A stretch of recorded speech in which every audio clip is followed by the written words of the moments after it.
On in the room. Come on in the room. Bucks lose it tonight 117-113 to the Washington Wizards. Come on in the room. Got fellas, like I can't do the doctor thing. I can't do it. I can't do it. Not tonight, because like they say, you ever seen As Told by Ginger? You ever seen that show? Remember that show, JT? We talking about Nickelodeon. Someone once told me, sang by the great Macy Gray. Someone once told me the grass was much greener on the other side. And guess what, fellas? That ain't always true, because the grass is not greener right now under the tutelage of Doc Rivers. That's all I'm saying. And right now, the sample size has been large enough. This is a terrible. Let me start this thing by this. Again, come on in the room. 117, 113. Well, let's get it started. We are live at the Cream City crossover. It's the Guru Trey Crosby III. JT. Chris King. Beanie Man, Chris King in the building. I'm representing Bear. I'm representing Bear. That's the company. That's a Milwaukee-based company. You talking about Robert Bear in sir. downtown Milwaukee? I like that. Yeah. Man. Hey, Chris. So we got the beanie on for the ladies tonight too, sir. Hey man, I got the chain out for him too. You feel me? Trey Trey has had some shine on the stream where it's been blinding me, so I figured out why not combat his chain with mine. So what we wearing, fellas? Are we wearing the thin chains, or we wearing them thick chains? Like, did it stop? Right? Are we transitioning back from a style perspective back to like the medium chain? Like, because people was wearing thicker chains for a little while too. Or what we doing? We ain't trying to rope this thing in. We ain't trying to be out here on with the ropes around the neck like a Rottweiler. But yes, it's pretty good. I do like them all shapes and sizes. So thick, skinny, hourglass. All right. Here come the tender profile, the hinge profile. Here we go. But yeah, man. Okay, let's get back into the room. 117, 113. Y'all got me off track already. The Bucks lose it, man. To a Washington Wizards team. Again, get at me on the Twitter at TCIIESQ. We can talk as well in the chat. What up, chat? We have to talk about this thing. What are the reasons? Why do the Bucks lose this game? And I remember a time, and that's the whole thing. Is I've been getting, stop talking about Adrian Griffin. You got to stop talking. You can't do it. No. And so I've tried to do that.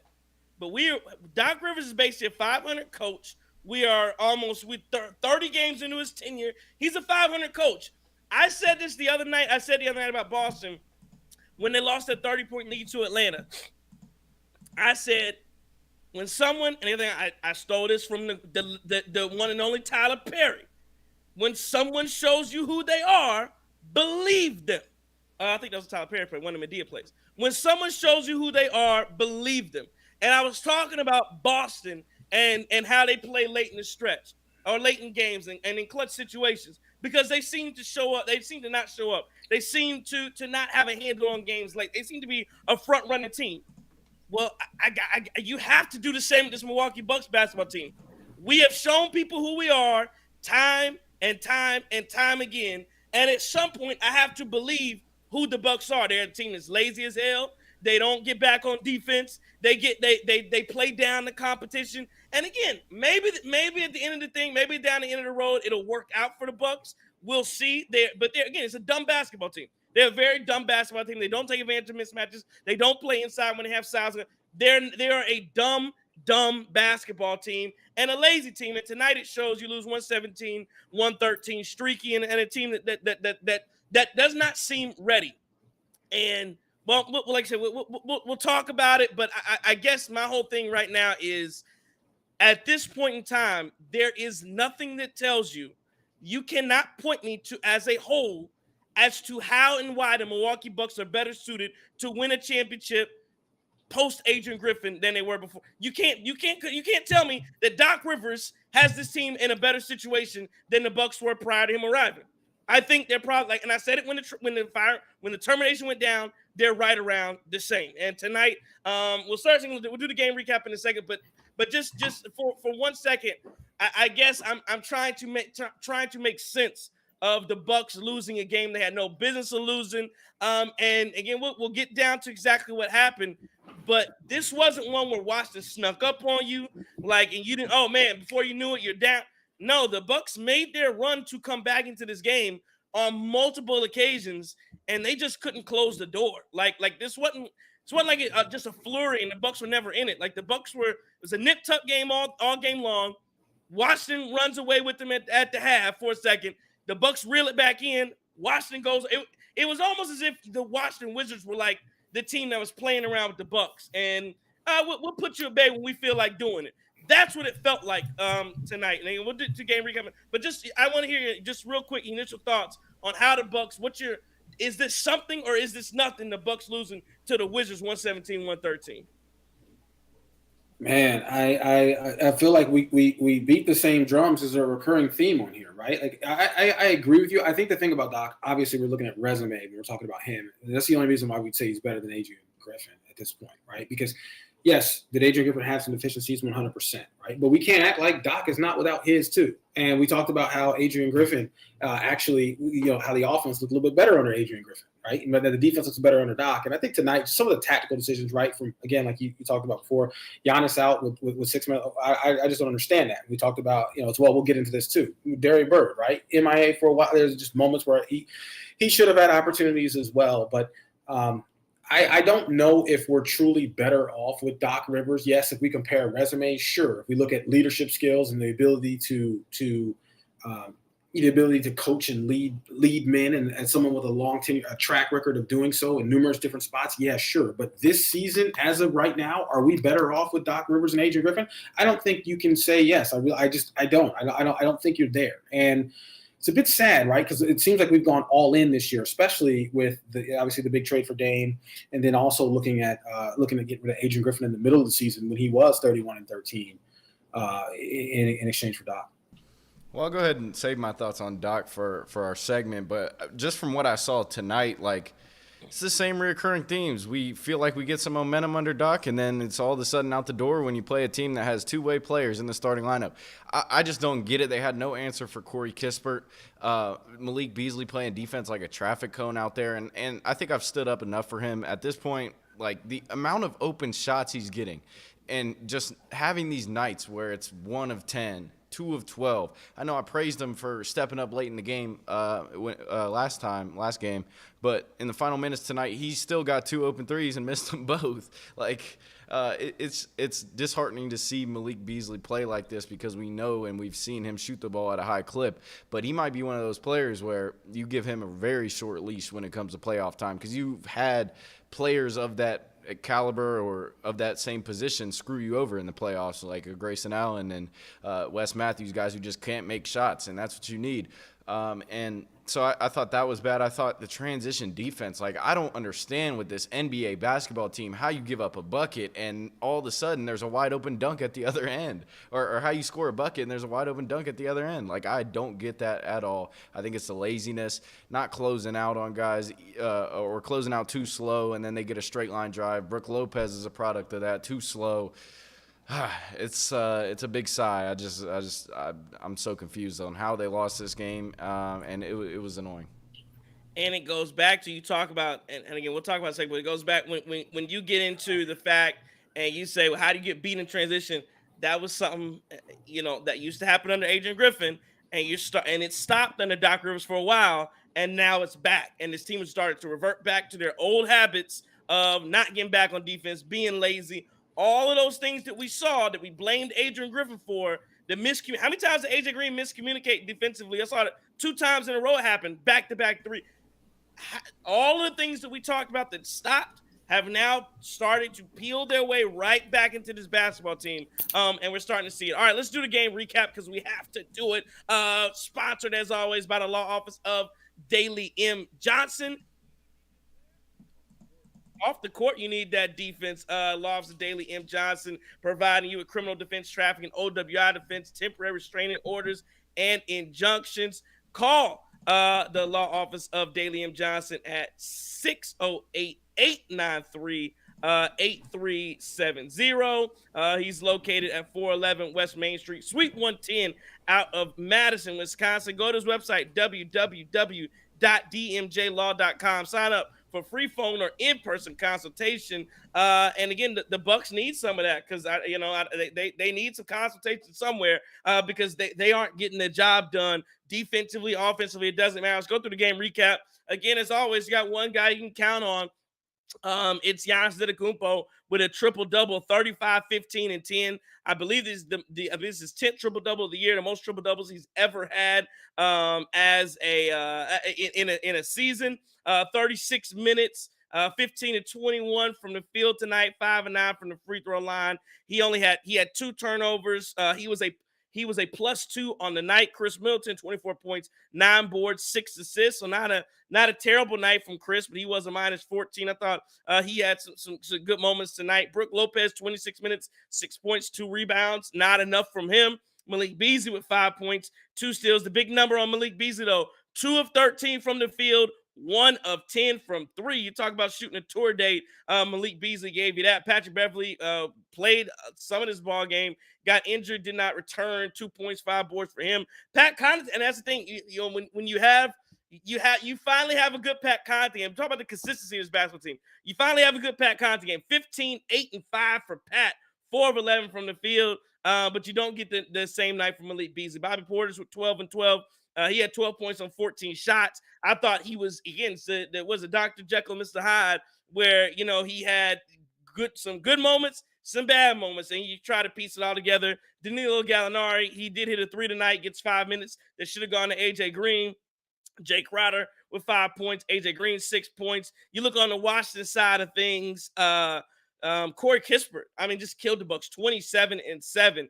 10 of 18 from the field, 4 of 11 from 3. Jordan Poole with 18 points and 13 assists. Your boy Anthony Gill, 12 points, 9 boards. Your boy I can't pronounce it, at Jiva, 23 points, 8 rebounds, 5 assists. Then they had, I don't even know, I don't know who the heck these guys are. Vukovic. Is that Vucevic's brother? I don't know who the hell he is. 14.7, but I think that was a career high. 14 points for Vukovic. I don't know who the hell he is. And then somebody said on Twitter, they saw Butler in the last name, and they must have thought it was Jimmy Butler, because you got this kid Butler out here giving you buckets, 17 points, 3 rebounds, 3 assists. And again, tonight, there are so many things that went wrong. This Bucks team was not locked in, and I think some of that for a couple things. I think it starts off where the mindset. Giannis comes into the game and says, "I got to get everybody involved." Okay, no Dame tonight. Let me get my guys involved. And he starts off and he's dished. I think he finished first quarter like 5 points, 5 boards, 5 assists. So he's getting people involved. But they were missing threes. And again, 2 of those were dump downs to Lopez, big to big. Layups on the inside, and that's how you're getting your points. But you're trying to get it out to 3-point shooters, a lot of misses. And so some of these, you chalk them up to some missed shots. Let me see. In the recap, Bucks 3-point shooting tonight, 11 for 48. That's 22%.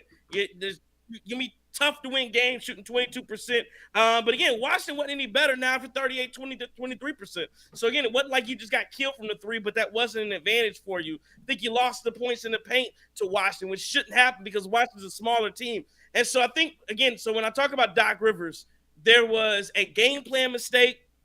Once you realize your guys are not making threes, the Bucks basically went to the Boston Celtics mode where they just wouldn't stop shooting them.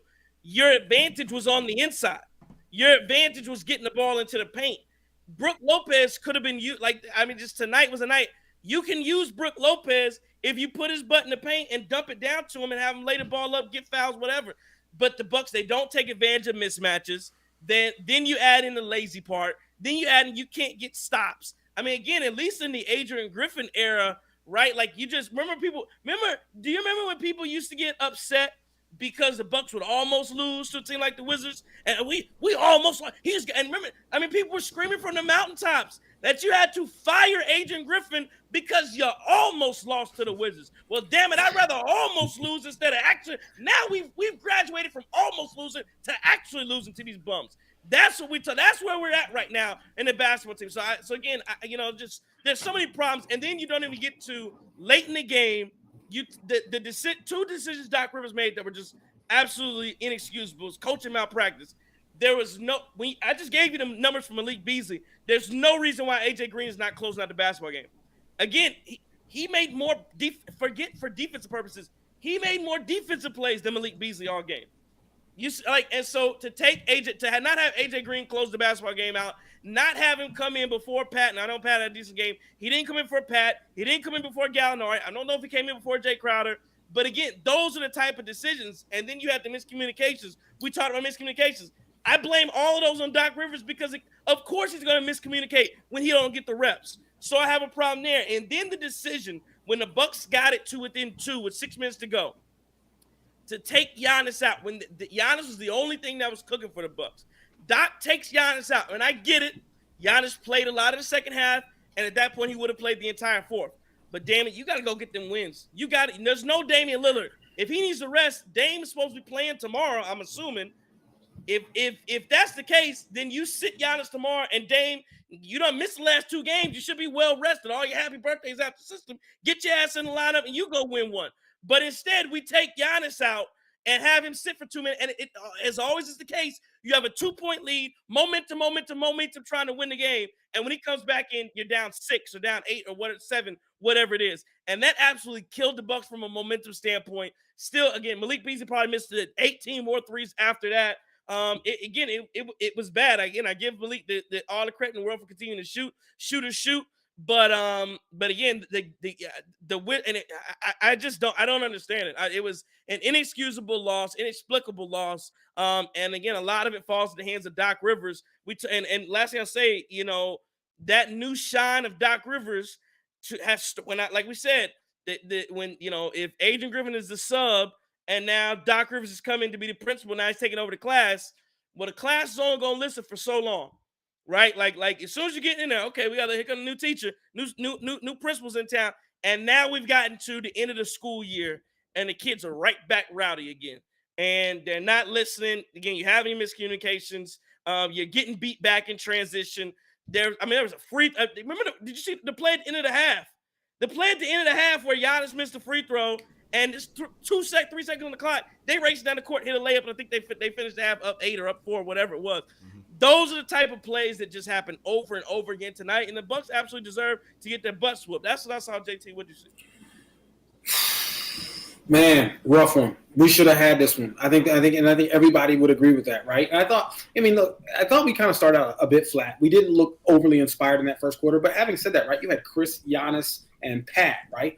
All people, Chris, Giannis, and Pat in that first quarter, all had 5 points, right? Chris had a strong second with 10. I thought we were cooking. I thought we were working with something at that point. Now, Bobby Portis was 4 for 7 in that first half. He had 8. Giannis was playing decent, right?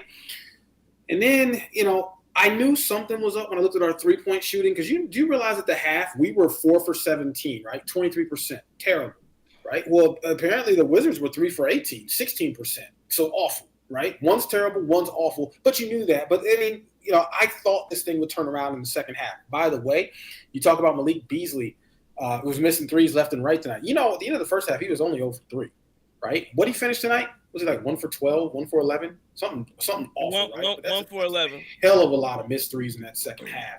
And again, I agree with you, right? And the thing is, I rode for Malik Beasley earlier on this year because I felt like, look, we got a role player, ultimate. I love the. I saw what he's doing. I saw him. He could be a get a bucket guy. I saw how lethal he could be. And when Malik Beasley is on, he is on. But when he is off, it is terrible. And he is shooting this team out of games. It's just awful, right? Another thing that I saw tonight. So this is interesting because Pat Beverly, Malik Beasley, and Brook Lopez combined for a whopping total of 13 points, right? Lopez with 6, Beverly with 2, Beasley with 5, right? So 13 points from those 3. You realize they got outscored by Pat Connaughton, who wasn't even efficient, right? 4 and 11 because Pat Connaughton had 15 points tonight. So you saw those guys. Literally, all 3 got outscored by one player off the bench. Now, one bright spot about tonight. Bucks bench had 41 points. Can't complain about that, right? And you should be able There's to take no bright advantage of. spots, John. Well, There's I no mean, bright listen, spots. man. I'm trying to be positive about something, right? But you got 41 points off your bench tonight. You couldn't take advantage of it. I agree with you. The coaching malpractice, the points you made on Doc, and then the other thing, man. There was like 22 seconds left. Chris hit that layup, and then Anthony Gill, man, slipped behind that defense, right, and then lays the ball in with like 10 seconds left or something.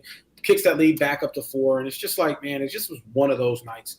This is going to happen sometimes. I agree with you. I think we probably would have. Well, let me not say we probably would have, but we may have won this game under Dr. Griffin. Hard to tell here, but we really should have had this one tonight. Even if we played terrible, this should have been a guaranteed win for us, and unfortunately, it wasn't. Which, hey, this 2 seed might come down to the wire.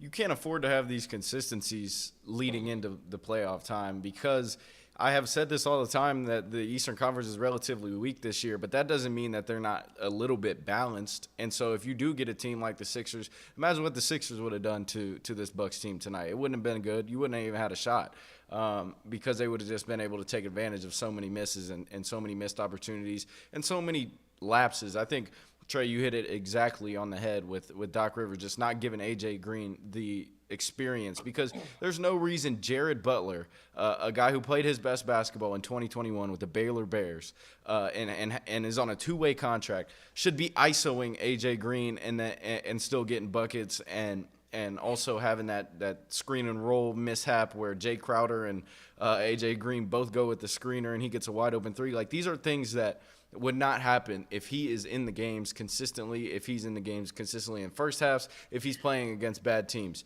And I really don't get the rotations of just, we have these games where you don't play Gallinari and he finally gets that DMP that we've all been looking for. And then he comes in when realistically the only guy you have out is Dame. So I don't understand why that affects the power forward spot. So it's dumb things like that I think really just throw this whole team in a loop. And I think that's the biggest part of why I was disappointed with Doc tonight. Didn't like his use of, or lack of, timeouts in the fourth quarter. I think he waited on Washington to call the timeouts way too much. Give your guys a breather, because if you're taking Giannis out with 6 minutes to go, I understand he played a lot, but those timeouts, those are an extra breather for a guy like Giannis. And if you're just waiting on Washington to call him and then saving yours until the last minute when you're down 6, it's not going to do much for your guys. So I would say that's probably my biggest issue with Doc Rivers' performance tonight. Lack of use of timeouts, and then just so confusing with the rotations. I just don't get it, and something's got to change. Yeah, and apparently this is a quote. I'm not sure. It's from somebody on Twitter. He said, Doc Rivers, after tonight's embarrassing loss to the Wizards, said everybody seems happy after a loss except for me. Come on, dog. Are you sorry? This that blame game stuff where it's everybody else. I'm the only one upset after the loss, and like that's the stuff I haven't confirmed that was actually a quote that he made. But if that's something that he said, I mean that's insanely stupid. And again, you see how this is going to turn out if the Bucks lose. The blame game. Every time the Bucks lose, it's always some type of blame game that Doc Rivers is playing. And now it's, well, I'm the only one upset. Nah, dude, get your team ready to play. Like I just don't want to hear that. But yeah, again, and I saw somebody in the chat and they said that the guys got wide open shots. And again, that's the same thing that, again, I talk about the Boston Celtics. That's what the Boston Celtics do. They're never like just like terrible shots to this late in the game. But what happens is you get a few bad shots late into the game because you've taken so many threes. And again, I'm not saying you can't take threes all the time, but think about how the Bucks got back. I don't say got back into the game, but I guess it is how when the offense looked the best that it looked was, again, I think Giannis had 11 points at the half. He finished with 35. So and I don't think I don't know if Giannis took a 3. So the offense was at its best when Giannis was getting to the rack. So I can't go with, they just missed open shots. Once you see the guys are missing, you've got to attack. You've got to find a way to get to the basket. They just didn't do it. And again, not having Damian Lillard is not an excuse. You have to be able to beat a team like the Washington Wizards without Dame, especially. So the Bucks, you're limping into the playoffs. And then the other part, and Korean Jamar Kenner says Doc's refusal to play the young guys in confidence and Pat Connaughton is crazy at this point. What I'm getting to here is but it's not just because I think we're got it down to, and I don't know what everybody's talking about, But we got it down to just, okay, well, just at least play AJ Green. Can we at least play him? But and on a night like tonight, where you saw some of the same issues revert back, just what would Adrian Griffin do in these times? He would throw in Andre Jackson Jr. He'd throw in Marjan. Like tonight was a night when guys are bullshitting, when guys are out there, they're not giving effort, they're not hustling, they're not getting back. Tonight was a prime night where you set an example and you go, okay, oh, y'all ain't gonna play tonight. Okay, bet. Let me go find, because at the end of the day, I don't care what we know 100%. We know that even if some of those guys, like Andre Jackson Jr., if he's making mistakes, he's going full out every single time. Like I can excuse mistakes. I can't excuse laziness. And there was a Bobby Portis possession where, I mean, again, just shows you, if you put the Bucks' brain in a bird, it would fly backwards. This man, did you see the possession where Bobby Portis got the ball in the corner? This man looked down. This man looked down at his feet to make sure his feet were behind the line and put his big. I mean, it wasn't even close. Put like three whole feet and step in the front line and still missed the shot. And then came back down and made a terrible foul back on the other end. Like, those are the type of plays where, again, I'm going to sit you down. I had somebody say in the Twitter conversation, I played the Nationals as my other big at this point over Gallinari, over somebody. Because, again, I'd rather have the hustle, man. I'd rather have guys flying up and down the court than guys that aren't going to hustle and guys that's going to act like everything should be given to them. That's kind of stuff that I can't stand. And, again, we're all like we keep talking about it. 8, 9, 10 games left. These are the times where you need to go win this game. And I look, and I'm just looking. I think, the 76ers, Embiid came back tonight. The 76ers could easily be your 7th seed. The 76ers, Embiid just came back tonight, and they just beat the Oklahoma City Thunder. Mm-hmm. So, one point that I'll make about this too, though, because this gets me about not playing the young guys. The problem is you don't want to be in a situation where you need to play the young guys and you have not played them in months, right? That's a situation where you're setting everybody up to failure. Yes, it's a sink or swim situation, but most likely if you haven't played in 3-4 months and we actually need you to get meaningful minutes, if it's because of injury, suspension, whatever reason, that's a rough spot to be in. And at this point, it looks like we're going to go into the playoffs. We would have semi-cemented rotation, right? It's probably going to change a little bit based on personnel, but none of our young guys outside of AJ Green will have gotten meaningful minutes in a very long time, and we're not even consistently giving those minutes to AJ Green. I just don't understand. This feels to me like Doc is doing things like this because this is the way he's always done it.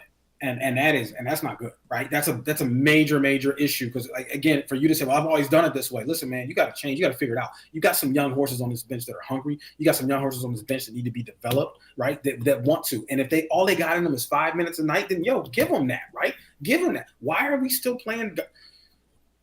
I say this every show. Why do we play Gallinari? Why do we do it? Okay, you get a 3 tonight.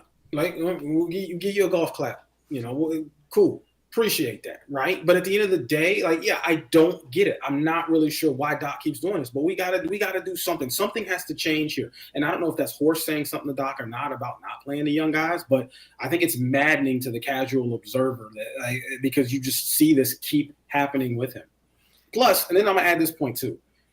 So how you talked about Doc going down line by line and telling everybody your role, leadership, right? Hey, this is what you're going to do. This is what you're going to do. This is what you're going to do. And we lauded that from Doc, right? We celebrated that. How the hell are you going to be that type of leader and then you can't even get your guys going? You can't even get your guys playing? You can't even do this right? It's like, what's my man's name? What was my man's name? I remember the Titans. Coach Boone. Coach Boone, right? What he tell you? You drop a pass, what we doing? Run them out. Right. You do all that, right? You miss a block, what we doing? You right? Run them out. Right. And at the end, right? So why I don't understand why Doc can't keep guys accountable. Why Doc not? It just doesn't make sense to me. It's almost seems like the type of leader who wants to do things at a macro level, but you really don't want to really get into the micro level and kind of, figure out the nuts and bolts of things. You just want to go ahead and tell her, this is your role. This is your role. Okay, well, Doc, how are we going to rely on you? What about the actual X's and O's, right? What about execution? What about effort? What about hustle? What about doing the little things that I think make a good coach great, right? And an okay coach good. I don't get it. I don't get it. I feel like we're living on the resume. I am a bit frustrated like everybody else because we didn't have to lose this game. And here we go. We dropped one to the Wizards. And we wasted a damn triple-double, man. Come on, man. Yeah, and I think that goes with just not being able to discipline guys on the court. You could say what you want to them in the locker room before games and during practice and stuff, but when they're out there and they're not performing well, how are you going to combat that? Are you going to sub in Malik Beasley in crunch time when he's one of nine? Or are you gonna put in AJ like we all think you should? And tonight, what did he do? He stuck it out with Beasley, who has been relatively bad in close games in the past couple three. I think he probably had one good game against the Hawks, but the other ones he missed big time shots, and he missed big time shots today. And so I think that's part of the reason why we also say that he's going against his values. He's telling guys that he wants them to excel at a certain role. Well, when they don't do that, what's the answer? It's, keep them out there. I don't get it. It's a false trust that he has in Beasley, I think, at this moment that he shouldn't have, because you have AJ Green, who has been pretty automatic in clutch moments. Remember that big three against the Clippers, and stuff like that gets on my nerves. And then Trey touched on it. He didn't say it on the show, but just the out of timeouts, maybe after the quarters, after the half. Like, there's no reason we shouldn't come out of a halftime down 4 to the Wizards and punch them in the mouth. What do? They go 4-0 run and go up 8. They went 11. They went out of the half. They went 11-1. Okay, even worse. It was fun. And to your point, Chris, you mentioned the timeouts in the fourth.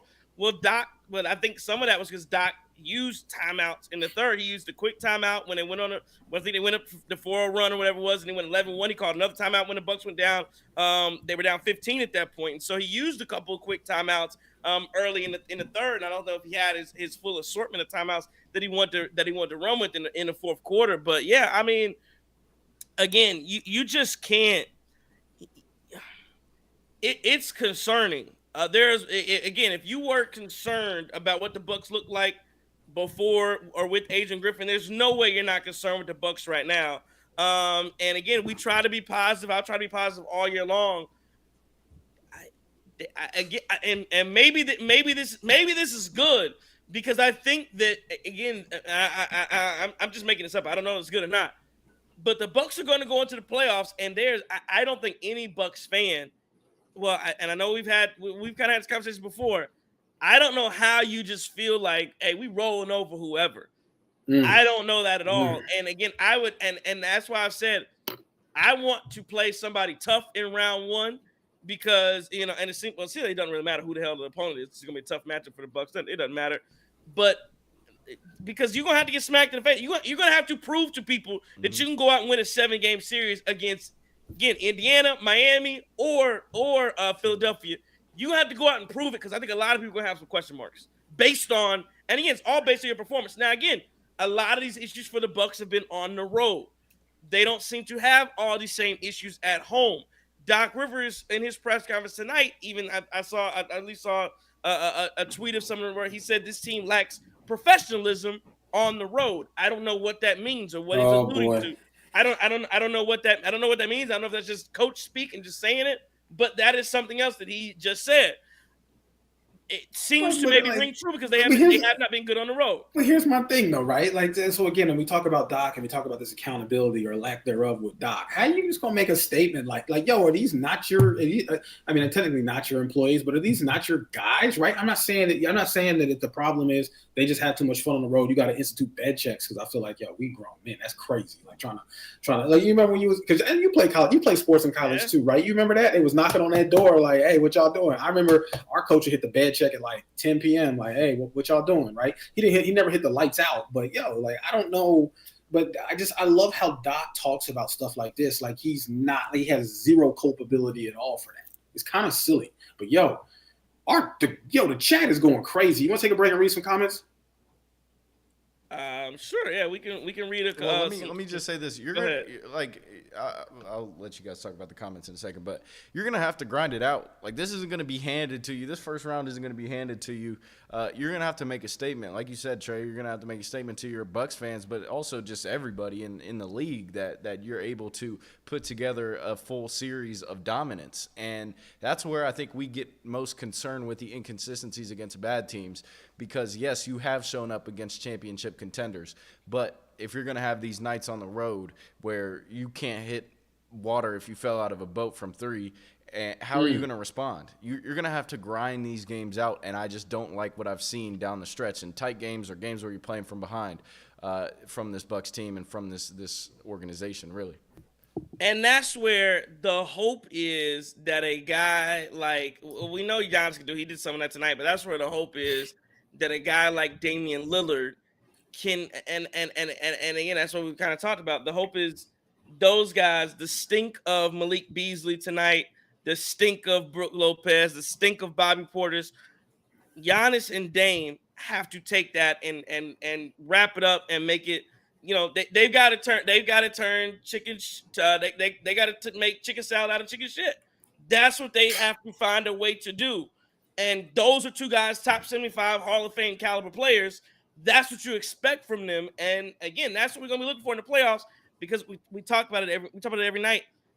We can talk about Malik Beasley and how he shot, but he's not gonna get the blame when this thing goes the wrong way. It's gonna go to Giannis, to Dame, to Doc Rivers. Okay, let's get to the chat here. Let's talk about some of the things that are happening here. Young City says Malik Beasley is trash. John Hassel says Beasley 1 for 10, a turnover. At least the Brewers started 4-0. Green Ranger says, I keep saying, our stars will not be the downfall of this team. Our role players' ability or inability to make open shots will determine how far we go. Why would you let Giannis or Dame beat you? But Green Ranger, I totally understand that. But I get it, but that's not how it goes. Because I've seen this Milwaukee Bucks team in the playoffs in 2021. The role players did not decide how this series went. The role players didn't decide it. Giannis decided he was winning Game 6 and took over that basketball game. Drew Holiday to make big plays all throughout the stretch and down the stretch of those games. Like, role players can do their parts here and there, but I respectfully disagree with you. It's got to be your stars who find ways, again, to cover up the stench of what's going on. They get paid the big bucks. And again, Malik Beasley was horrible tonight. You can semi blame him for like the loss, or an individual loss, but at the end of at the end of it all, that's on Doc Rivers to make him not be a net negative and get him out of that basketball game. I can't put that on. I can't put a loss on a guy or a series on a guy that makes $2 million. I just can't do it. Daniel Gonzalez says this was all Beasley's fault. How are you 1 of 10 and still in the game late in the 4th quarter? But again, Beasley shot did not shoot well. That Beasley doesn't take himself out. So if you're upset that he was still in the game, there's one guy to look at. That's Doc Rivers. Jay Wan says Doc wait too late to play. AJ Green don't get it. Mark Gomes says, if you're a reporter in these post games, how do you not continually press Doc on the handling of Beasley's minutes versus AJ Green? He should have a much shorter leash. It's getting ridiculous. I agree, and I'll tell you why. Because the media is scared. That's why. Because it's the Milwaukee media. It's the fake news Milwaukee media. They're not good. They're not. They don't have enough. They don't have enough. And let me tell you, nobody knows Milwaukee media better than I do. They don't have enough. They don't. Again, this isn't New York. This isn't Philly. They're not about to press Doc Rivers. They're just not gonna do it. Sorry to call Eric Name's not pressing Doc Rivers. Because that's what I'm saying. Like, because they worried about getting a press pass revoked. Yep. They worried about the relationships. TMJ, whomever it is. They worried about their relationships. So they're not going to ask the hard questions, right? Yep. They're not going to ask the tough questions. And it really is unfortunate for Bucks fans, right? Because you got to go to like shows like it's just different media, different networks. You got to come here for the real, because we're not gonna sugarcoat it. Pretty much, like it's tits. Right. But it's just sad because you expect this from your local beat guys, right? But they're worried about their relationship, so they're not going to press him. They're going to fall for Doc's BS, right? They're going to fall for the charm. They're going to fall for his savviness, right? But listen, it's real easy to look savvy when you're not being asked hard questions. Right, it's real easy to look savvy when when nobody's pressing you, right, and when nobody's pointing to specific examples, right. And I don't know. I think you're right. I think we do have a media issue because I think we do need to hold Doc accountable, and hopefully that changes. Hopefully in the playoffs, maybe you see a different approach. You give me the job. I'm going in there asking about the hairline off rip. First question. What are we doing hair with Jordan? the hair? Hey man, Hair Jordan, bro. Take you to the airport. Y'all seen that little turkey? There's a picture. It was on Instagram a while ago. It was like the Turkish airport where everybody got the little bandage around their head because they get in their hair. Man, listen, hey, I'm not mad at Doc because that line is crisp. Now, there's no roof, but the line is right. Oh, that's what you're saying. Yeah, that's what I'm saying. That line is right. Pull up to the scene with a ceiling miss. Right, but the line is right. I'm trying to tell you. Man. Oh, yeah, okay. So I thought you had something else to say, Chris. No. But no, I mean, where was I going with it? Yeah, no, I'm with you on the media, and you do see sometimes in the post games. I mean, in the playoffs, you do see different because there's more media at those postseason games that can try that are allowed to be in those spaces and that ask for those credentials. And you do get some of those questions, but yeah, no, they're not trying to mess up those connections. They're not trying to mess up those relationships. And again, I understand why, because that's their day job. That's how they feed their family. And you can't get your press pass revoked if you're trying to feed your family, you're trying to feed yourself doing it. So in a way, I understand it. I get it. And it's not a big enough media market to do that. And again, Doc Rivers, like you said, he is savvy. Like you ask him a question, well, that's a very smart question. That's a good, and they eat that kind of stuff up. It doesn't fly in certain places. And again, in Milwaukee, it does. I'm gonna go to this really fast too, because I think is it Kratos had a really great point here. He's like, well, to be fair, to Doc, we did ask him to save the season 40 games in. Difficult for any coach to come in mid-season and change everything, and that is 100% true. If you do want to give Doc that excuse. Having said that, though, again, it wasn't broke when he came. The move was dumb itself, right? The move to even bring him in and get rid of Dr. Griffin before the season even finished for this just makes no sense. And the longer this plays out, it looks more and more foolish, which unfortunately is putting pressure on Doc, right? Because there's a whole lot of folks that should be asking questions of the organization as to why we're even in this debacle in the first place, right? With the mid-season cultural shift, X's and O's shift, mentality shift that doesn't seem to be giving us the returns that we anticipated. And exactly, that's where I have a problem with it, right? It wasn't. Again, you could argue that it was broken because the players were upset. And again, you can't fire 15 guys; you can only fire the coach. So maybe again, if behind the scenes it was that bad, again, I just don't know. If behind the scenes it was that bad to where this wasn't going to go on a day longer, then I get why you had to fire him. But from an on the court, perspective. And again, did the Bucks have some on-court issues? Sure, they were, defense wasn't doing what they're supposed to do. But yeah, there is a question as to whether it made sense. And to your point, JT, that's why I kind of call bullshit on, Doc having a hard time and that they were 31-13. Like they were winning at a 70% clip. And for the people who come in, it was it was a strength of schedule. Were the Wizards a part of that? Wizards were a part of the strength of schedule. Those are teams that shouldn't be a part of that. So again. But again, I was told that I was crazy and I was stupid and I didn't know what I was talking about because I do Griffin. That's they told me. That's what I was told. So hey, what the hell do I know? What do I know? I don't know anything. I just watch them every night. That's all. Mark Gomez says Doc's offense is to slow down, which is supposed to improve the defense. That's an elementary approach because the Bucks' strength, really honest, which is all that matters, is pace. I agree with that 100%. Yeah, and I get it. The offense looks like it has more purpose when you slow it down.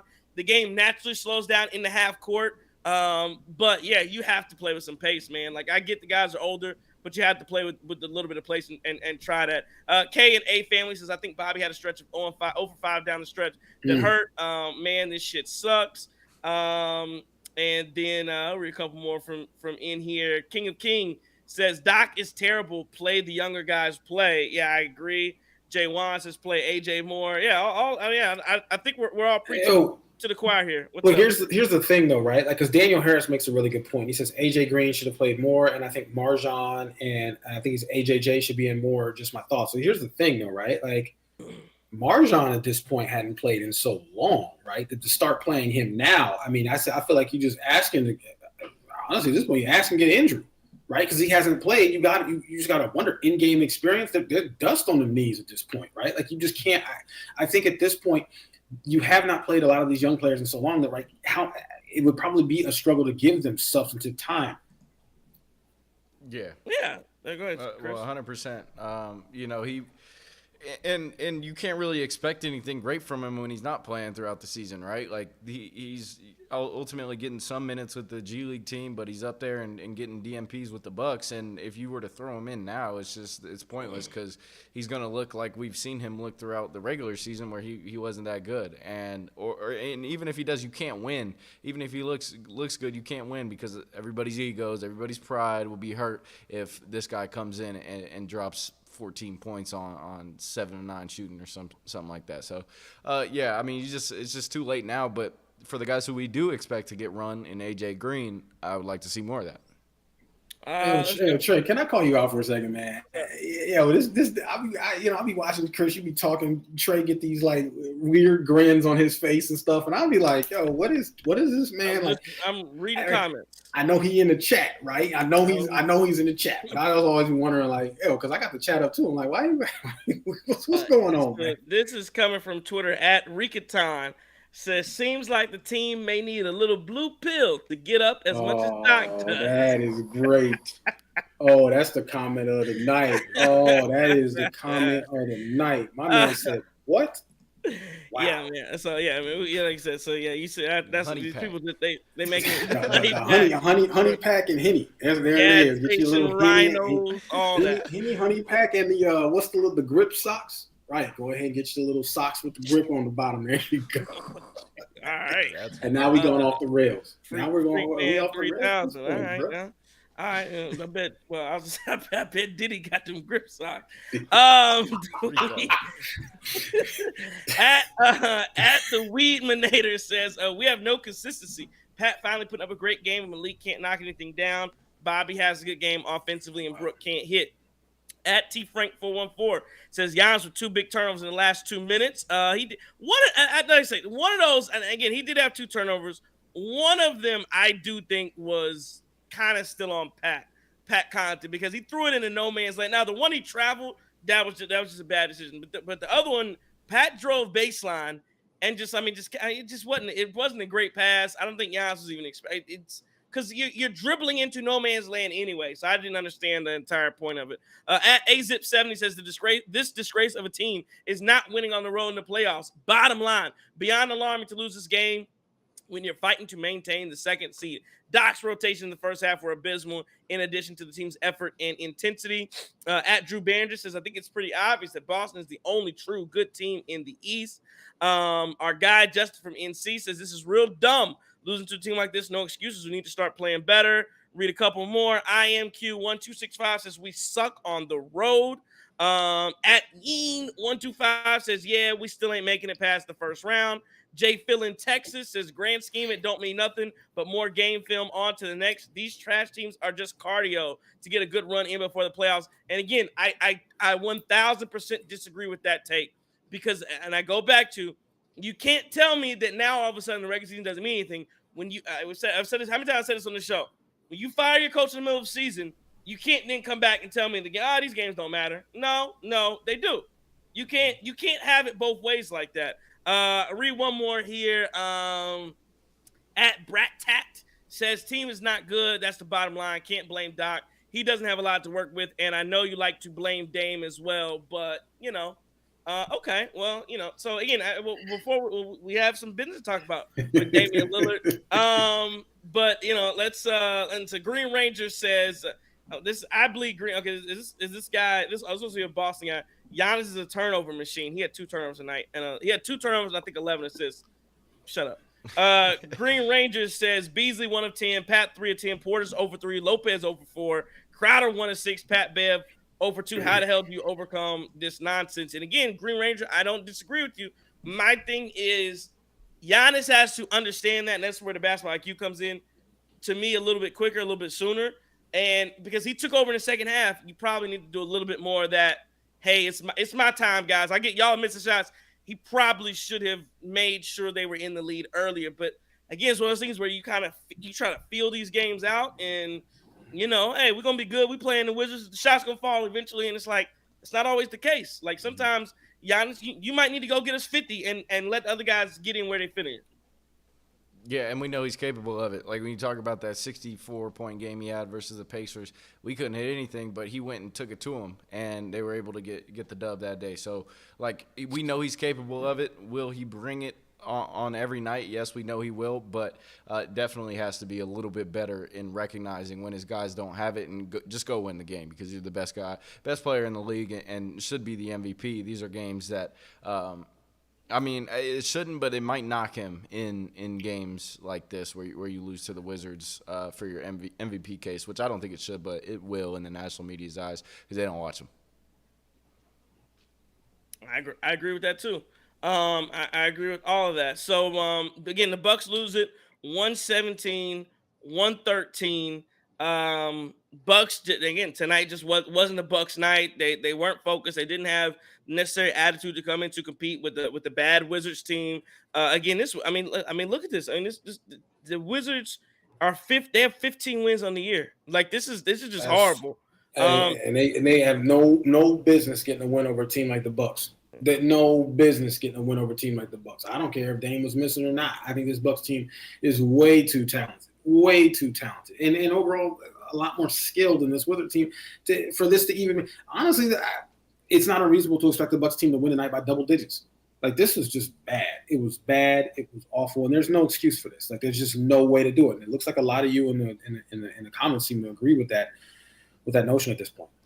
I think there was a stat real quick that there was a college team that might play their home games at the Wizards Arena or might have played there on a neutral site.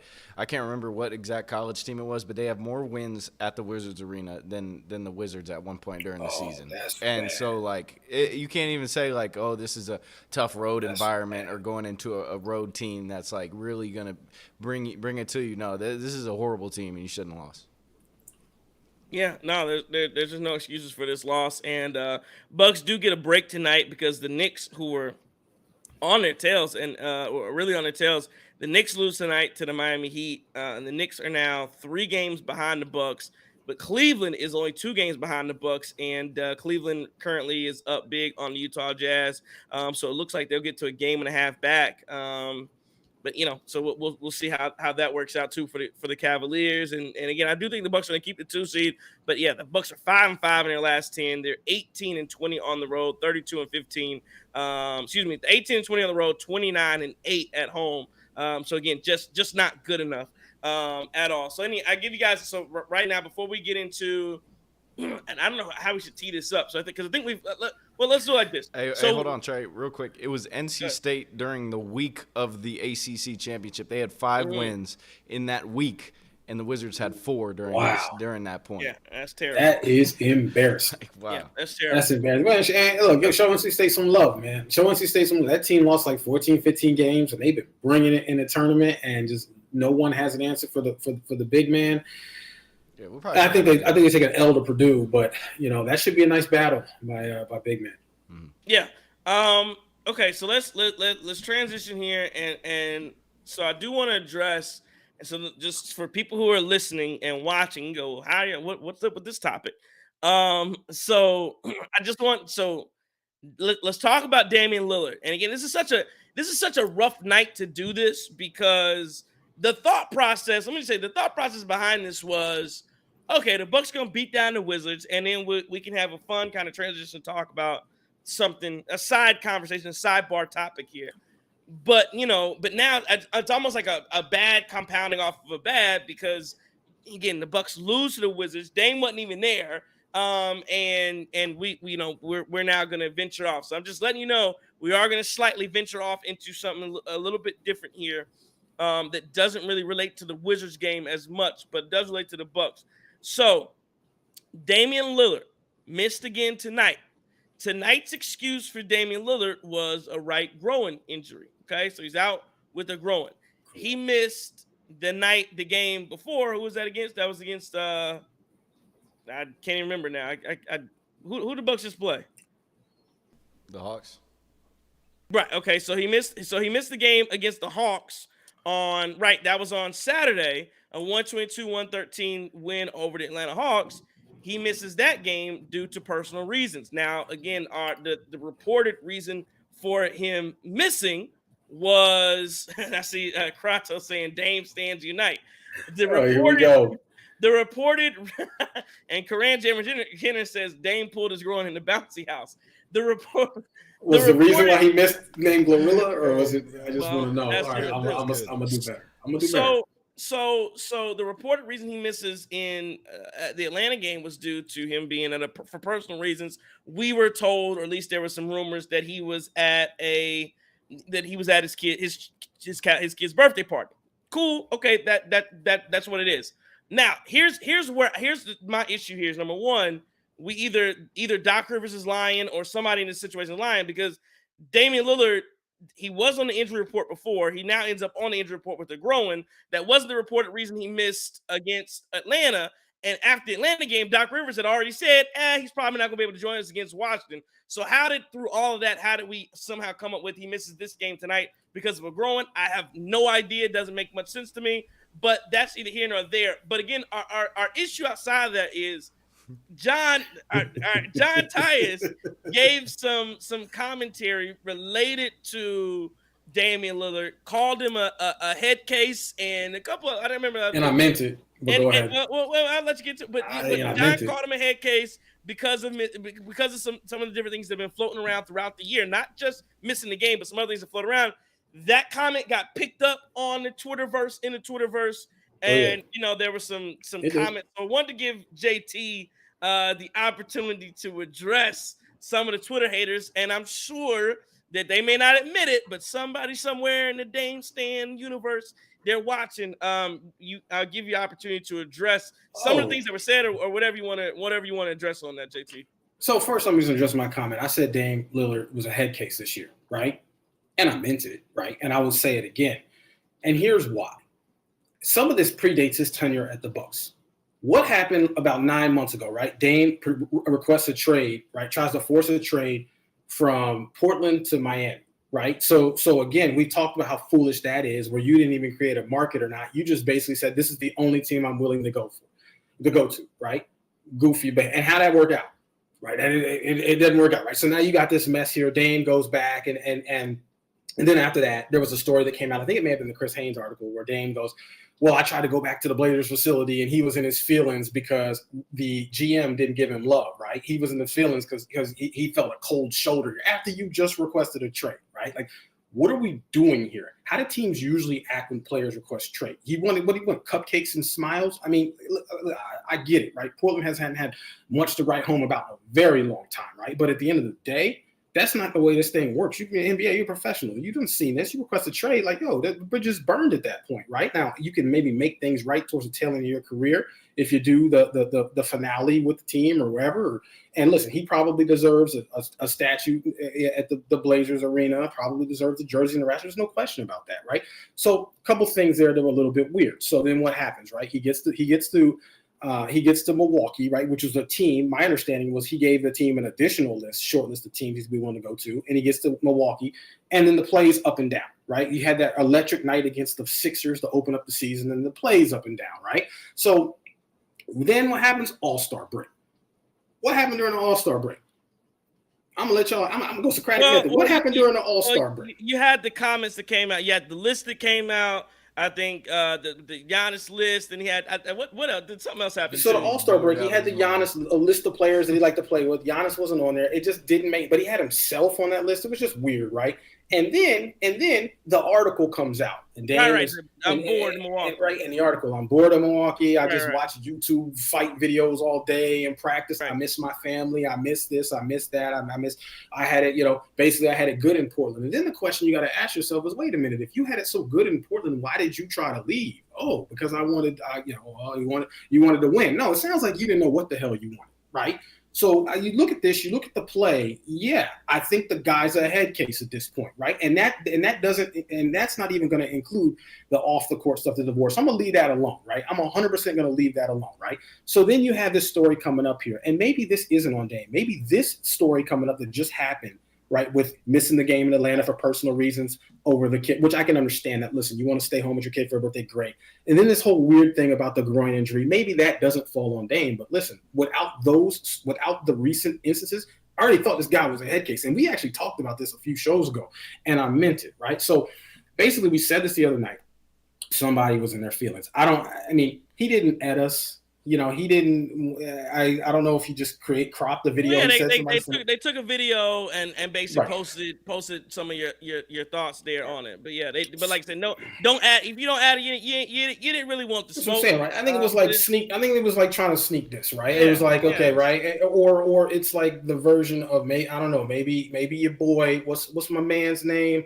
Y'all sent it to me in the chat because y'all don't even be on Twitter like that. Y'all I don't sent it even to know. me a long time ago, right? I don't know. Maybe he was up late, had a little ditty playing in his AirPods. I don't know, right? And was just in his feelings. And it was hilarious. So some of the comments, because I saw when y'all sent it to me, there's a bunch of comments. Some of the people, like it was hilarious. So they had jokes, and I love it, right? I can never, if you got jokes and they're funny, listen, it's fair game. Or if it's true, some of the people were overly emotional and they were triggered, right? And so I just want to let your boy know, right? They were triggered, they were in their feelings, and I get it. I get it. You're probably a used game shorts guy, right? Some guys want used jerseys, some guys want used game shorts of their players. I know that's your boy that posted the thread. I don't know. I don't know if he was trying to recruit guys to go all stand in a circle and hold each other's hands and shake each other's hands in a circle. Y'all know what I'm saying here. I'm just trying to we might have kids. And I don't know. And I don't want to really come at the guy that hard because I don't know if your boy was 15. He for all I know, pause, right? For all I know, he could be 15, right? Because he says he's the number one, he's the president of the Dame fan club, which, that feels like kind of weird if you're a grown-up doing that, right? And you don't even got your picture, you got his. That's like grown-ups who enjoy Disney that don't have kids and they be knee deep into Disney going 3-4 times. It's like weird, like levels like that. So I don't really want, or maybe he's not emotionally stable. I don't really know, right? But again, I just wanted to know something. I get that I triggered you, right? And I understand what Dame means to you. And I get that you feel like I kicked over your shrine, right? And I just want you to know that you can kiss my entire ass because I'm going to keep doing it. And I'm going to be 100% real about this shit forever because I have been honest and I'm not going to lie for you. I'm not here to make you feel comfortable. If you enjoy my content, great. If you don't, great. I know you're following, right? I know you're following. And listen, you know what? I'll make you a deal. If the Bucks win, I'll try to find you some used game-worn shorts from Dame. I don't care how much it costs on eBay. I'll put it up, right? And you can take those shorts and you can take hits on them every single morning. Inhale as deep as you can to wake up with your coffee. Because I'm just trying to tell you right now, I am here for it. I am 100% here for it. And y'all know me, man. I don't bother nobody on Twitter. I don't even seek the smoke like that. I really don't. I don't bother. Literally, if you tweet, you got to DM me because if you tweet me, Chris tweeted me. I saw he tweeted me 2 weeks ago. I don't even respond to my friends on Twitter. So again, I don't do that, right? But I just thought that was real cowardly and weak that you didn't at us. You cropped the video, which you didn't want us to get views. I don't know, right? I'm not really sure what the game is. But then you got your friends to all huddle around in an online circle jerk to comfort you, my guy. Like, yo, what's going on here? And that might be how these Dame stands get down. I really don't know. All right. So, but again, I meant it. Just so we clear, I meant it. Yeah. So I 100% meant it. All right, man. I love it. I love it.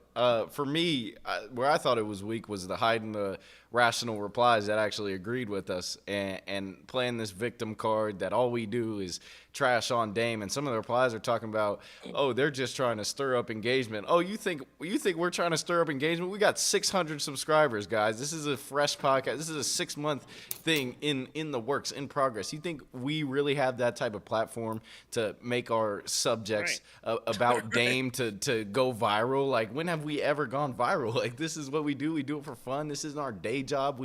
We have fun with it. And the other thing, I don't understand why people always say this, oh, well, they don't look like they've played highly competitive basketball at all. What does that matter? Have you done it? Have you played highly competitive basketball? For me to respect your opinion, this is basketball talk. This is NBA fan talk. And we do this for fun, for the love of the Bucks.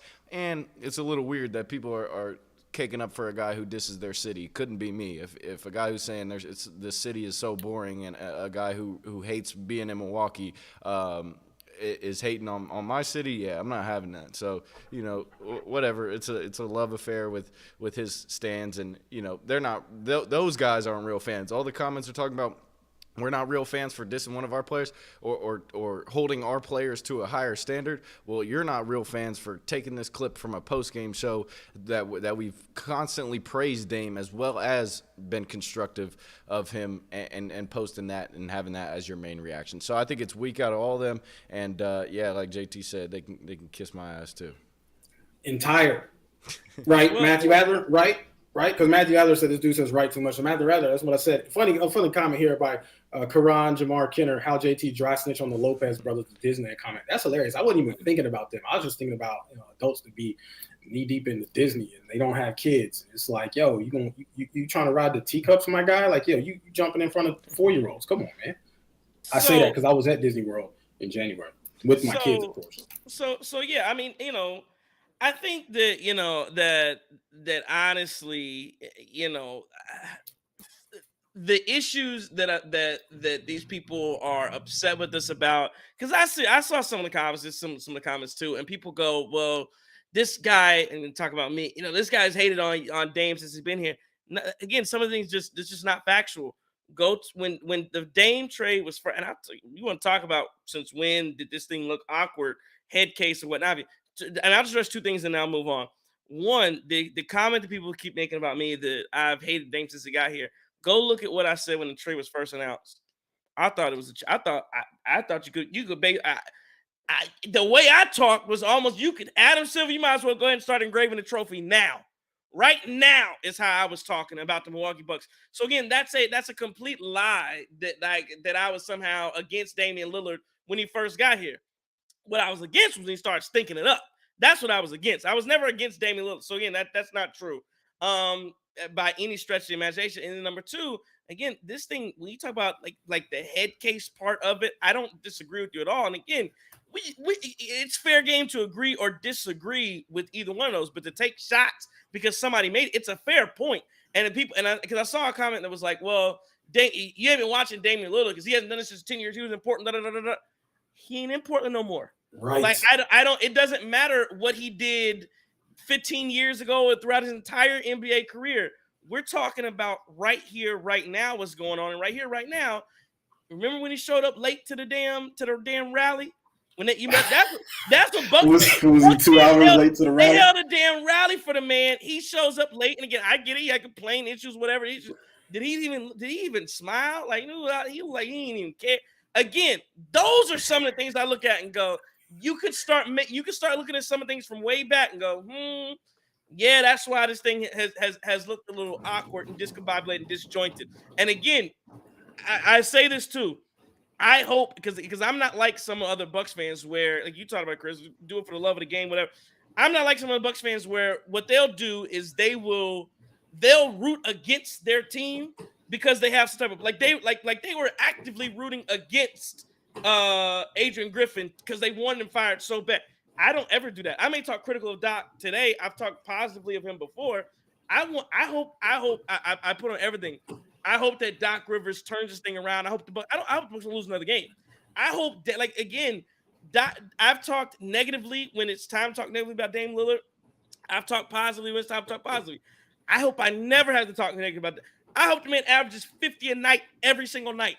Like that. 100%. That's what I don't. That's what I don't get with people. I don't hate on nobody. Like I promise you, I put people 50 every night. Game winners every night. Give me that every single night. I want game winners. That's what I want. I mean, that's what I'm at. I mean, it's not like I'm expecting it, but again, you'll never have me on until like grumpy because Damian Lillard. We have videos posted. Remember when Dame hit the game winner in Sacramento? We have video. We do the Dame time how many times we giving Damian Lillard game ball? We do this stuff all the time. So again, people don't like you said, and just one more thing. People, what they do, we talked about it before, where it's like, why does the media not call people out for certain things? Because some of it is because some of the fans they don't. What's the movie? What's the movie? Did you order the code red? You can't handle the truth, right? That there's some of that where they don't want that. Like you said, because the game worn shorts thing, they want to be able to sniff those jock straps, and that's all they can handle. And so again, that's what you're into. It's not what I'm into. Again, Dame Lillard's not my friend. I don't know the man. He don't know me. I don't know him. I'll never dap him up in life. I don't know who he is. If he saw me on the street, if he saw you on the street right now, he wouldn't know who you are. Sniffing his jock strap's not gonna help you out, and he ain't giving you no money. I promise you that. So again, it's okay to tell the man he's not playing well. He's not playing well. He ain't doing nothing for me, and he ain't doing nothing for you either. You just watch him play basketball, and just like you, that's all I gotta say about it. And so, to be clear, right? Some of the people in the chat, I think, were trying, or not in the chat, but on the thread, they were rational about it. Like, yo, where's the lie here? Because here's the thing.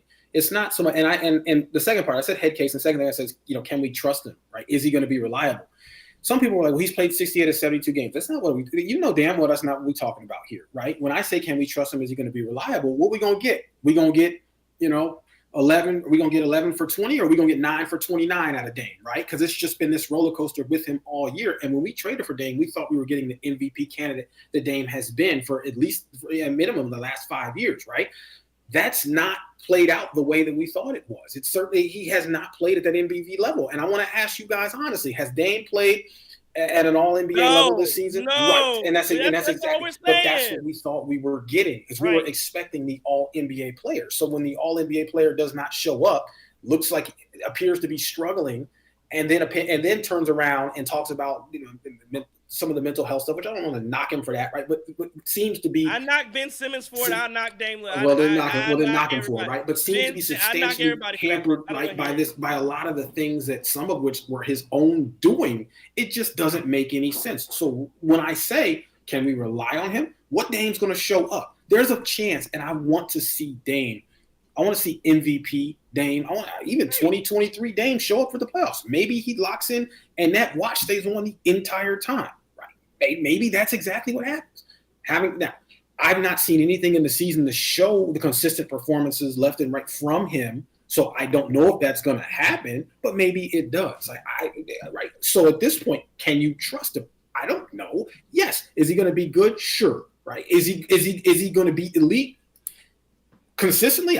Maybe some games here or there, but that was really what that was about. But having said that, we standing on business. I'm riding with my last comments, and I'll find the tweet, Buddy or whatever his name, his. I got it because again he has Dame's pictures. It could be a 15-year-old girl doing stuff. Could be what's the country? Lagos, right? That's the country where they be hacking and like 12-year-old kids be appearing as whatever, scamming people. You know what I'm talking about, right? Hell no. Oh, okay, right. It could be there, right? Could be an internet cafe just stirring up stuff in his spare time. I don't know. Well, yeah, and it's funny. Kratos says, "You from the same a few good men. We want Dame on that wall. Right. We need Dame on that wall." That's right. Well, I'll say this real quick too, and we just appreciate everybody. And he was late to the pep rally though, because Mark Gomes said y'all reaching. He was late to the pep rally. He was. Look, I don't know that it was his fault. Yeah, I don't know. No, I don't know, but he was though. I mean, listen, it may not have been his fault, and we're not blaming him for that. And people were upset about it, but people were upset about it, and people talked about how lame it was. Well, I won't say. Anyway, but go ahead. But yeah, I just wanted to shout out the people who've actually watched the shows and know that we're not just harping on Dame every single night, even if he does have a bad night. We do hold him to a higher standard than the role players like a Beasley who are paying $2 million to stink it up. Yeah, that's just logical. That's what any logical NBA fan, any logical Bucks fan would do. And so the people who have been here, who have subscribed, who have liked, who have shared this post-game show that we love doing. We love giving you the content. We really appreciate it because we know you guys know where our hearts are truly at with the Milwaukee Bucks. Well, and the other thing is, I know that people will, and again, if this gets clipped up, what I'm sure it will be taken out of context, much like John's comments were taken out of context the other night. Like that's how it goes, and I'm sure we said something in these last, I don't know, because we've been talking about Dame for the last 15, 20 minutes. I'm sure there's something that it's like going to be in the middle of it, and they'll be like, oh, well, see what he said, see that, and that's just how it is. And he's going to release a tweet, and it's going to be emotional, and he's going to be in his feelings, and his buddies are going to try to comfort him online and go, oh man, it's okay, right? Or they're going to try to, I don't know, clown glasses or be corny. Who knows, right? But at the end of the day, we're not going to stop doing it. We're going to continue to make comments that are honest and show me where the lie is. Show me where the lie is in our analysis, right? Please. Right. Jay Wan says Trey loves the Dame talk. I would, you know what? I hurt my knee. I would love it way more if I promise I'd love it way more if I was talking about him putting up 40. I would love it. I promise I would love it way more. I would love.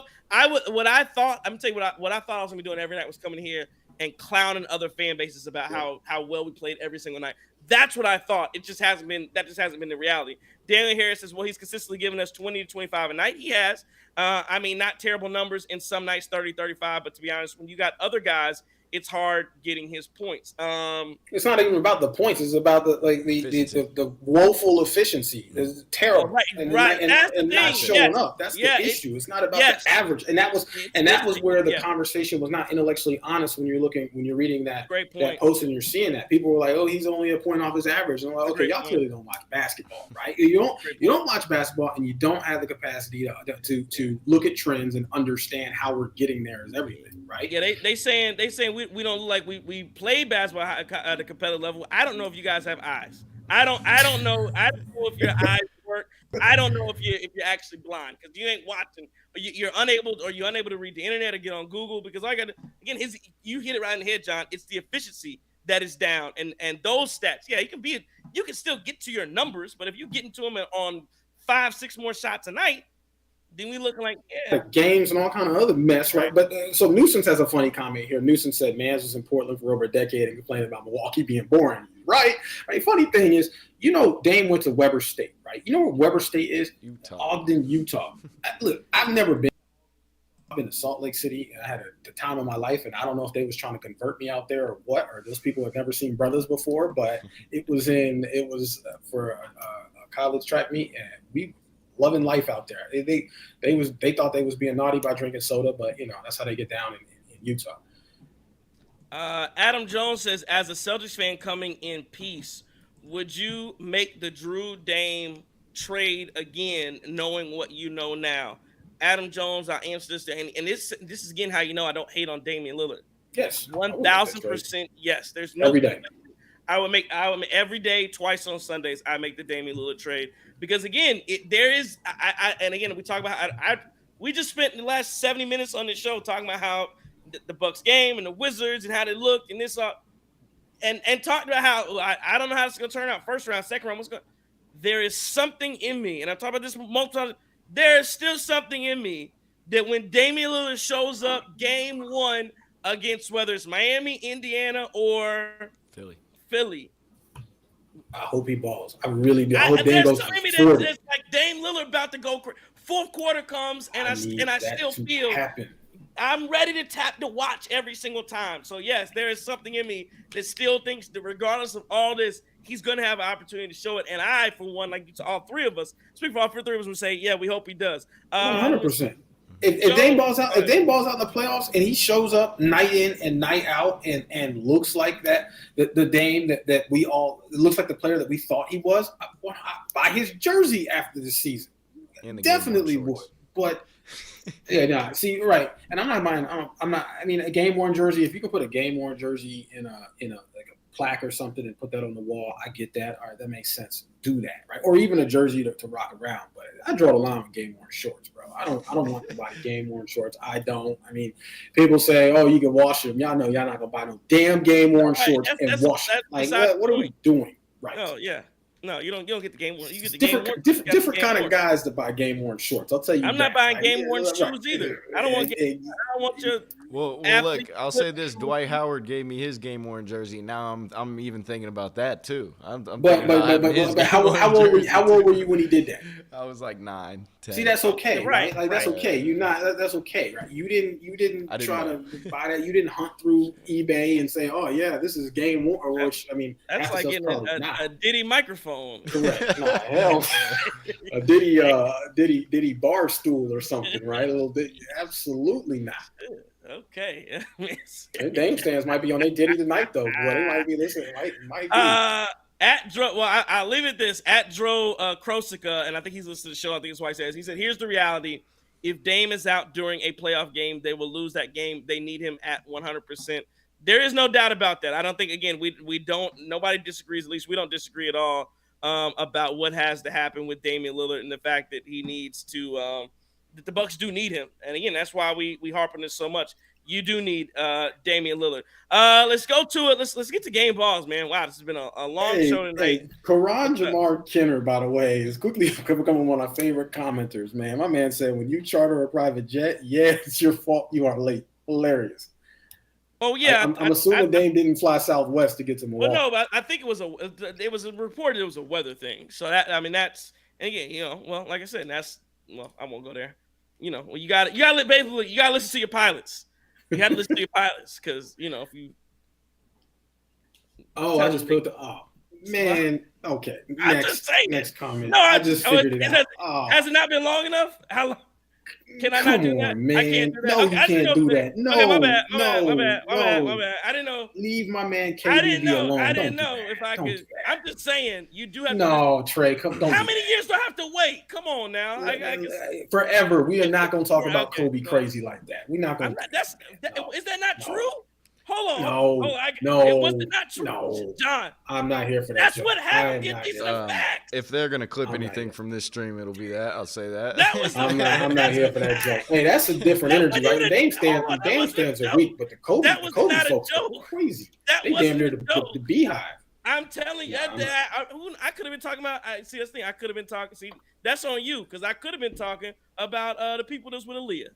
You never know. You gotta. You can't. Was there something different about listening to their pilots? Well, you got right. Because didn't the pilot for Kobe say, "Hey, it's too foggy. We really probably shouldn't do this." When there's some warnings about that? Now people want to listen to us. That's what I just said, John. That's what I just said. Yeah, that's what I'm saying. No, the Aaliyah thing was they told Aaliyah the plane was too. And again, wasn't Aaliyah, it was the people Aaliyah was with. They told her that the plane was too heavy, too many bags. They went anyway. That's what happened. All right. I just can't believe we have gone. We have gone. And we're off the rails. Pure entertainment, guys. I'm with you. I like it. By the way, side note, that Hawks podcast that we watched that last time. Hey, I ain't gonna talk about.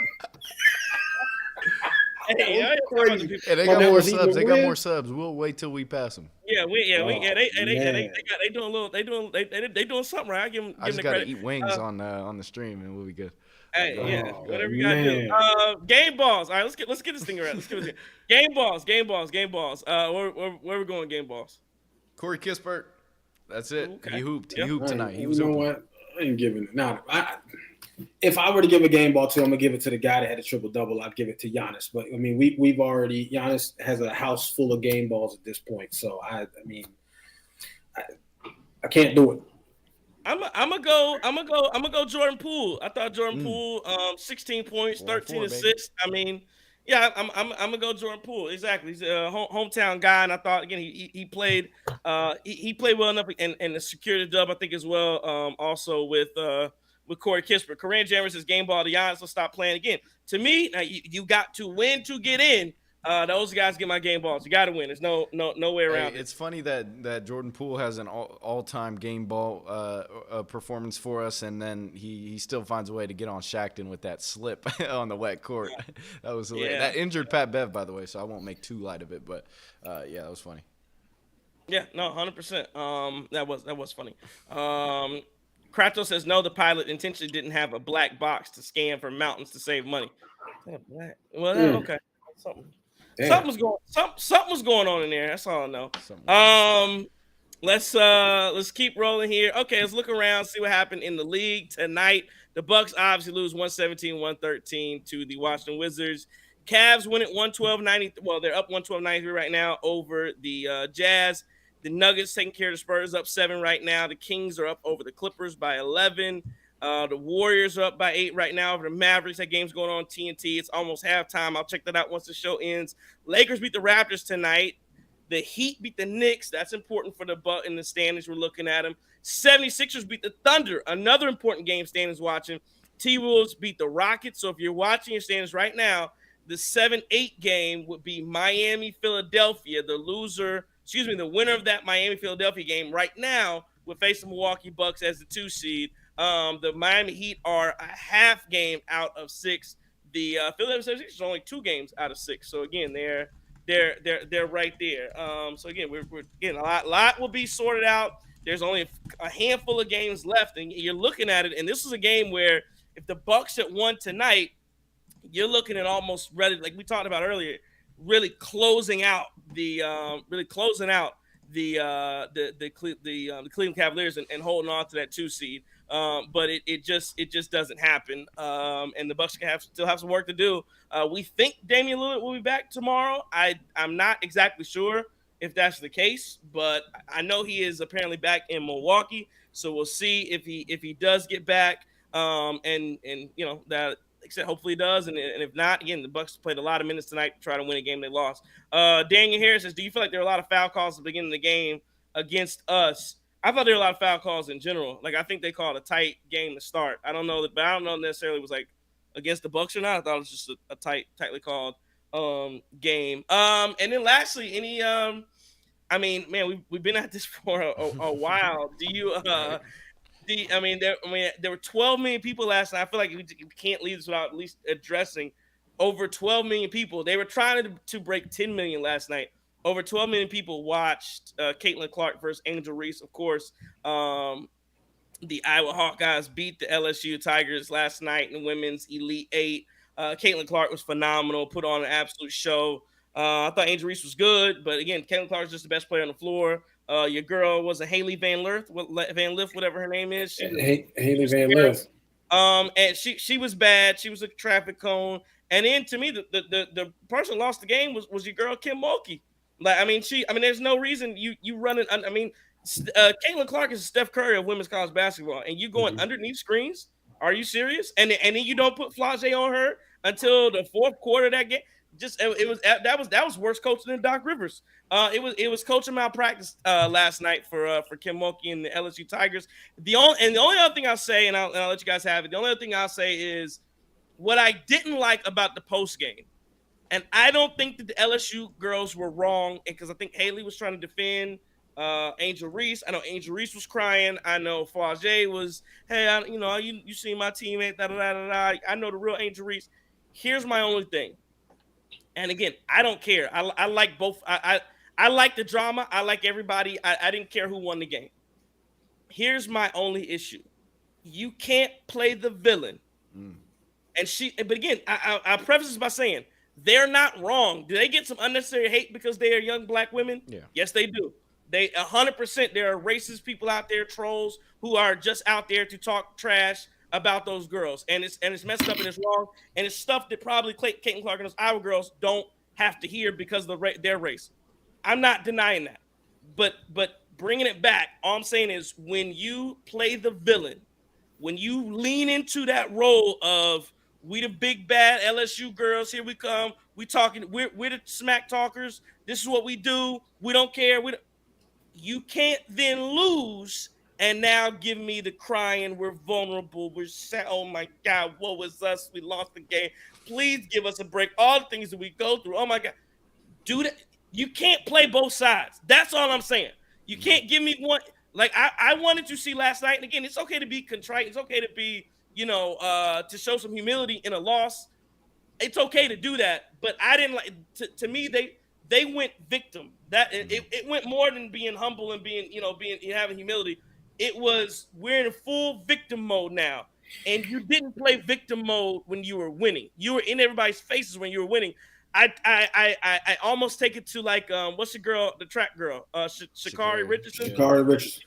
Listen, remember she lost and she came in like last and she was still talking junk, and we were like, how you talking like that? And you just lost. But she came right back, got on the horse, and she was one of the fastest. Whatever, she won the race the next year, or whatever. That's what I would have rather have seen. Is more that, hey, y'all talking about me, we're gonna be back, blah blah, all this kind of stuff, or whatever you're gonna do, versus playing victim. I just can't get with it when you want to be the villain the whole time. Yeah, I would agree with that. I mean, I thought it was great, especially for the women's game. I watched that game. I love it. I mean, now listen, Caitlin Clark's been helping me hit parlays left and right. I take the over on her points every single game. I should have put down a bigger bet last night on her. But there's a lot. The girl from USC, Juju Watkins, another baller, right? Paige Buckets. I like to call it Paige Buckets from UConn, also another baller too. I thought, but talking about the LSU and Iowa game, I loved the build up to it because it did feel, and I think Jamel, somebody said this too, but it did feel a little bit like the time when Duke played UNLV. Now, we weren't around for that, but we've all seen ESPN Classic, and we've seen it, and how that was a little bit along racial lines, right? When UNLV was balling, and they had Larry Johnson, Stacey Augmon, and co. And black people was hyped for them. And then the white people, Duke, I think, resonated a little bit more. And so you saw that. This is really interesting that it took a women's basketball game to bring out some of those same attitudes and bring out some of those same comments and undertones, right? Because you typically don't think about women's basketball getting that level of attention. But, with that being said, I thought they handled it well. I didn't like what they did at the end either with the press conference. I just didn't think that was the time. If you wanted to do something afterwards, postseason, and make those statements, great. I just didn't think that was the time. Van Lith was very talented, and she transferred from Louisville last year. And looking at a lot of LSU writers, they think she underwhelmed this year. They thought she was going to be a really key piece, and she was good but not great. And last night she was cooked. Did you see the GIF of her? Caitlin shot a three, and she was just like, "What you want me to do? Right? what you want me to do?" Side note: I didn't know there was such a big size differential. I think Van Lith is 5'6" and Caitlin Clark's 6 feet. Oh wow! I didn't know Van Lith's not very big. Well, that's what I'm saying. Like, it was just one of those things where I think from a speed perspective she could stay with her, but Van Lith is like maybe 5'6" or 5'7". Caitlin Clark's 6 feet. It just was there was nothing she could do. It wouldn't have mattered if she was 6 feet anyway. I'm just saying it just made it look even worse. Yeah, I got some thoughts on the game. I do like Caitlin Clark. I think she's an absolute baller. I just didn't. I didn't like the product of what I saw last night. I think I saw it. Listen. Chris. Just hear me out, dude. I'm not gonna disrespect the game or the women's game, but I just felt like LSU. Of course not. You got the beanie on for the ladies. Yeah, facts. I just felt like LSU didn't play any defense. Like, I'm seeing them make the dumbest mistakes ever going under screens on Caitlin Clark, and they're allowing her to just get whatever she wants. They're not getting their hand up in her face when she's obviously probing around the three-point line. I just didn't feel like it was the best effort for LSU to win that game. And what we saw them punk Iowa last year, they didn't have that same energy, and I would have liked to see that. I think it would have been a better game overall had they played some damn defense. Every time LSU scored, it felt like Caitlin Clark was running in transition and throwing dimes down to Iowa's bigs. And so for me, I just felt like the lack of defense kind of elevated that score to what it was.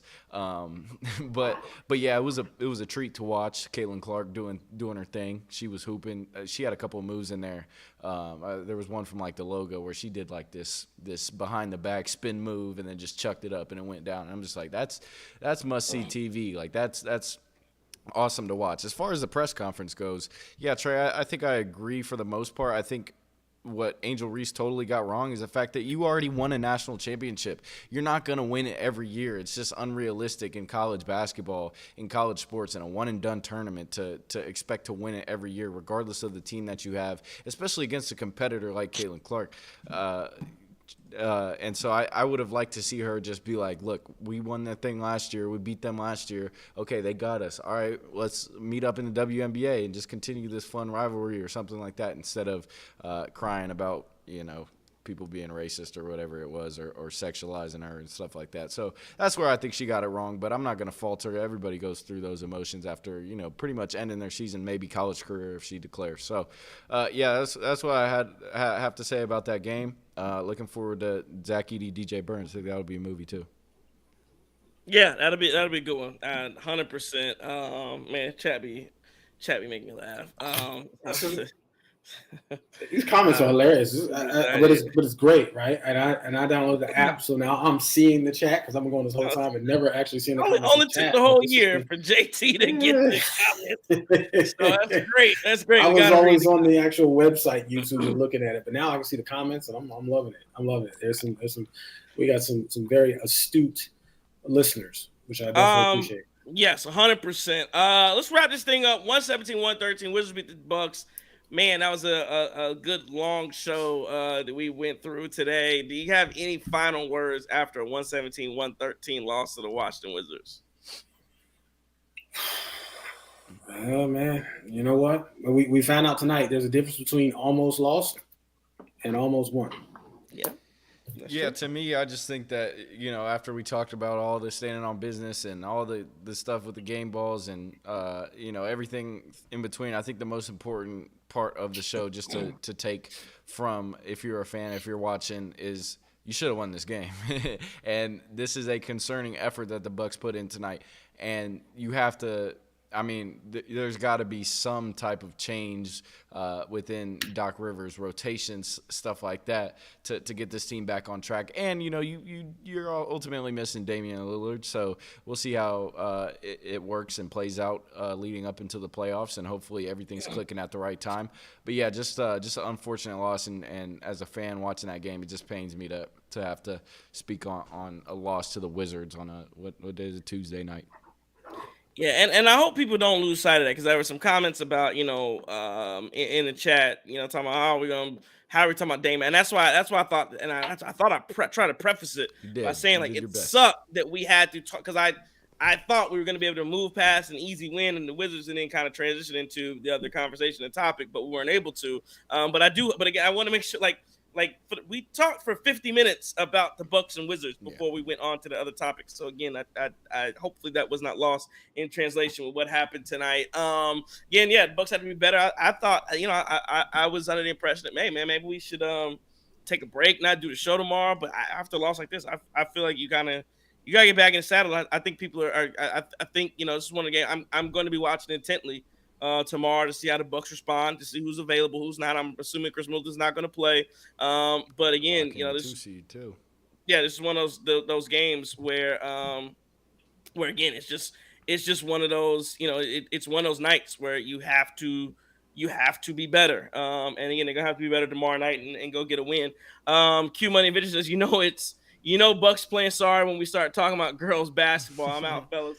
Again, just for the record, we do this every single night where we do our look around. We talk about different sports. So again, that happens win, loss, or draw. We're going to talk about some other things that are happening in the sports world. And again, women's basketball was a pretty good game last night. So it's probably one of the first times we talked about women's basketball. But it was good. Wizards win at 117-113 over the Bucks. We want to thank our sponsor, Law Office of Daily, M. Johnson. Give him a call when you need defense off the court, 608-893-8370. 70. Let's see at the Cero for our Spanish listeners and viewers. Appreciate everybody for watching the show, listen to the show, doing whatever you did to like, comment, subscribe, all of that. Keep doing it. We appreciate it. As we head into the playoffs, we encourage you to tell a friend, to tell a friend, to tell another friend about the Cream City Crossover. We're doing this every single night. We do it for fun. We do it for the love of the sport, the love of the Milwaukee Bucks. And again, this is where you come. We talk about the media, and this is where you come if you want that real. You want people who, maybe there's some people who out there who, are going to give you that, going to soft sugar. Feel good radio is what you call it. Feel right? good. Feel good radio. They're not going to be honest about what they're saying. That's all I'm saying. And again, we have no affiliation to the Milwaukee Bucks. I have no affiliation any place. I don't care. I'll talk about whoever, so it doesn't matter. And that's why I think that's why we give you good content, because again, we're gonna give you that real raw, authentic discussion and conversation. So again, this has been the Cream City Media Group production from the Guru Trey Crosby III, JT, Beanie Man CK. Hey, yeah, there we go. If we are your enemy, it is only because we dare to tell you the truth. Don't take no wooden nickels.